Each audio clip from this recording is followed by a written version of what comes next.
Remember the rich young ruler from a couple of weeks ago, where he was told all he had to do was give everything he had to the poor and then come follow Jesus, and he just couldn't bring himself to do it. Well, generosity is what keeps your priorities straight. When Jesus is trying to tell us not to worry in Luke, he tells us that we should always choose the eternal over the temporal or our everyday lives.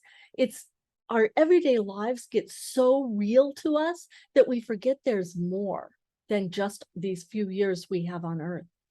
And God says that what we should do, according to Jesus, is to sell our possessions and give to the poor, provide purses for yourself that will not wear out, and a treasure in heaven that will never fail, where no thief comes near and no moth destroys. What he's really saying there is not that you have to sell everything you own, because being able to provide for yourself keeps others from having to give to you, right? But you're supposed to give everything you are to God. And then that's what it means to provide purses for yourselves that will not wear out. It means put your treasures in heaven. And that way you'll never fail. That way, nobody can come take it. You don't have to worry about somebody coming in and stealing it. It is yours forever. Psalm 119 says, turn your heart toward the statutes and not toward selfish gain. What that means is turn your heart toward everything God calls you to and living your life for him and not for yourself, not to see what you can store up. There's a story of a guy who has got a harvest, a bumper crop, and he has to build more silos to put all of his grain in. And he says, this is awesome. Let's eat, drink, and be merry because it's an amazing time.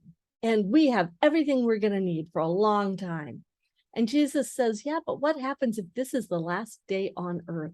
What happens to all that bumper crop? We can put everything into that tight little spot of this life, or we can put everything into eternal life. So it's easy to put our faith into what we can see. Ironically, that's not faith at all. Hebrews says that faith is the substance of things hoped for and the evidence of things not seen. Faith in what you can't see is how you grow in generosity.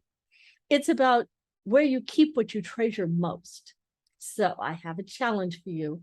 I want you to draw a treasure map of all of the places you keep your treasures, everything you value. So you might have several treasures hidden in different places.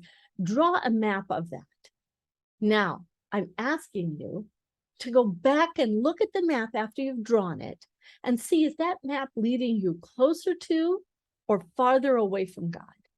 By now, I think you might guess I have a little bit of a bias here.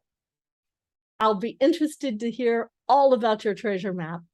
See you next time. Bye-bye.